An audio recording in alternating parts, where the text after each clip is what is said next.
Montaigne, Michel de Montaigne, Lord of Montaigne, nobleman, statesman, Renaissance man, mayor, courtier to the king, philosopher, translator, inventor of the essay. He would have hated Populists.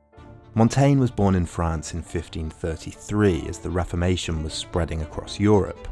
He came from a wealthy but uneducated merchant family, and his father, determined for him to move up the social ladder, put a premium on Montaigne's education, hiring servants that would only speak to him in Latin and sending him to the best schools. He had a successful career working for the courts, translating books and being in service of King Charles IX, obtaining the highest order of the French nobility, the Order of St. Michael. In 1571, when he was 38, he moved back to his family estate and retired to his tower. With 1,500 books for company, he worked for 9 years on his essays and published them in 1580. He was so far ahead of his time that he had to invent the essay, derived from the French essai, which meant to try, to practice. The 107 or so essays were on topics as diverse as procrastination, moderation, solitude, wearing clothing, drunkenness, thumbs and inequality. He had the benefit of a new and unique context. He entered a world that had been changed by both the Renaissance, the reintroduction of Greek and Roman thought and the texts of antiquity into Europe, and the discovery of the New World, an event that challenged some of the Eurocentric assumptions of Europeans. In his famous essay on Cannibals, he warns against judging how others live, especially when Europeans have been so violent and torturous themselves. He writes in it that every man calls barbarous anything that he's not accustomed to. Or take this passage in On Liars, when he says that when it's a case of disguising and changing something, you can normally hobble liars by making them tell the same tale several times over. Since the real facts were lodged in their memory first, they make a deep imprint by means of awareness and knowledge. It's hard for those facts not to spring to mind and to dislodge the falsehoods. But the theme that defined Montaigne's thought was his scepticism. He was always sceptical of universal statements and always interested in the exception to the rule. Hating how philosophers were too abstract, he always considered how the body was implicated in thought, how its passions, feelings and sensations affected us. He brought philosophy down to earth, always considered himself as a real and personal situated case study. This self-reflection made him one of the first, if not the first, modern writers. He was primarily influenced by the Prryhonians of ancient Greece, a school of thought that came from the first skeptic, Prryho of Ellis, whose teachings were written down by his student Timon, Diogenes Laterus's Life of Prryho, and later Sextus Empiricus's Outlines of Prryhonism. For Prryho, because we have no access to the nature of things, of what things are really like, the only correct attitude towards the world is to withhold judgment. The only correct consequence of withholding judgment is then to not let things that we don't know how to judge affect us. For Prryho, this leads to imperturbability, or ataraxia, calmness. This is the skepticism Montaigne adopts in his most in-depth commentary on being skeptical, Apology for Raymond Sebond. Sebond had argued that proof of God could be arrived at through human reason. Full of witty remarks and quotes from Greek and Roman philosophers, the Apology refutes this claim, arguing that human reason is inadequate, lame and blind. Religious belief could be arrived at through faith alone. His attack on human reason starts with a comparison of human faculties with animals, pointing to the horse that is so affected by war it quivers back home, or the hound imagining a hare in a dream, thighs twitching, panting as if it's running, or guard dogs more accustomed to growling in their sleep. He reminds us that we as humans are not much different. His point is that our imaginations run wild, we're driven by basic desires. For example, our memory, he writes, reproduces what she wants, not what we choose. He then points to how our beliefs vary wildly. What we think of as beautiful is diverse. In Peru, big ears are beautiful. In Mexico, low foreheads. In Italy, being fat and heavy. He attacks the senses, their limitations, and our inability to tell if they're faulty, nor to get to what Kant would call noumena, the things in themselves, or what Montaigne calls foreign objects.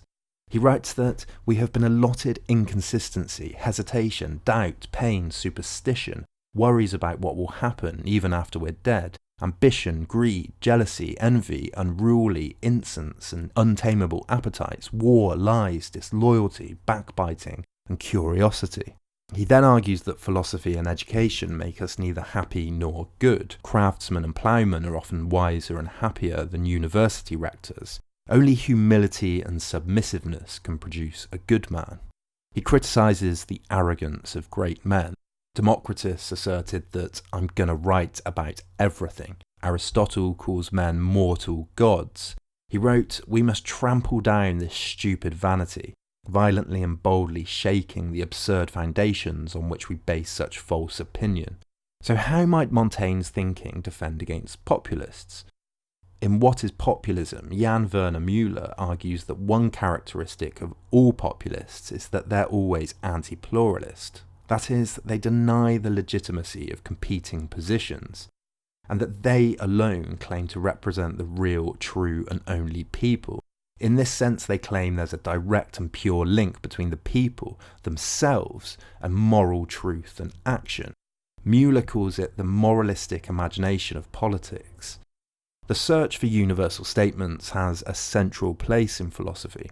Synonymous with this idea is that we can have morally pure, full, perfectly functioning and unified societies.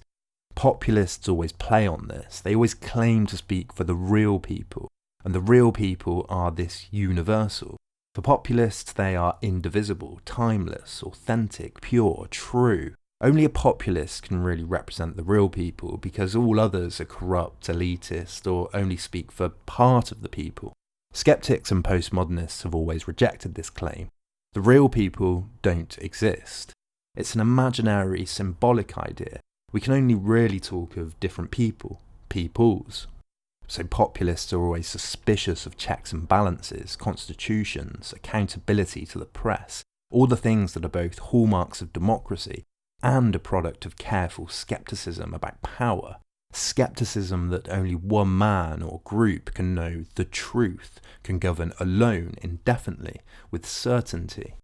Whereas Montaigne writes, I like these words which soften and moderate the rashness of our propositions. Perhaps, to some extent, some, they say, I think, and the like. In the essay on the inconsistency of our actions, he says, those who strive to account for a man's deeds are never more bewildered than when they try to knit them together into one whole and to show them under one light, since they commonly contradict each other in so odd a fashion that it seems impossible that they should all come out of the same shop. He says that in judging others, we tend to take one universal aspect of their character, then classify and interpret all the actions of a great man. If they cannot twist them the way that they want, they accuse the man of insincerity. In other words, we take the idea of a man and idealise them on that premise, when in reality men's lives are diverse and always changing, have good moments, bad moments, dishonest moments, brave moments, sometimes all in one day, let alone a lifetime. So he criticised both how we idealise certain politicians, particularly the populist appeal, and how populists themselves claim to speak the truth about this real people. When Trump declared that the only important thing is the unification of the people, because the other people don't mean anything, Montaigne might reply, of man I can believe nothing less easily than invariability, nothing more easily than variability. Whoever would judge a man in his detail, piece by piece, separately, would hit on the truth more often. Anyone who thinks carefully about themselves finds whirring and discordancy. Truly, man is a marvellously vain, diverse and undulating object. It's hard to find any constant and uniform judgment on him. It's impossible to hit upon the truth of one man, let alone the people.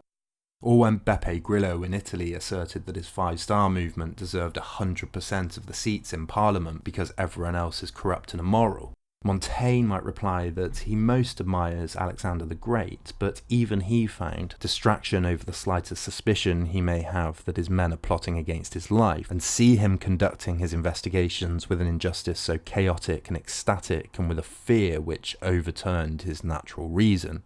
Montaigne is probably one of the most underappreciated philosophers of the modern age. In fact, it's quite likely that his self-reflective disposition that looked inwards at the individual was responsible in part for the rise of modernism and liberalism itself. He influenced most that came after him, including Descartes and Kant, and, likely, Shakespeare. More than this, his writing is so easy, so modern, that it feels like reading something that was written yesterday, and addressed personally to you. If you like these videos, I need your help, and here's my request. If you think you get the same value from 4 of these videos as you do from just 1 cup of coffee, then please consider pledging just $1 per video. That's $3 to $4 per month to keep this channel going. You can even limit your pledge to $1 a month, and if you pledge $5, I'll add your name to the credits. To those that already support then and now, thank you so much. This channel just wouldn't exist without you. You can also hit like, share, follow me on Twitter and Facebook, etc. All of these things really contribute to helping then and now grow. Thanks for watching, and see you next week.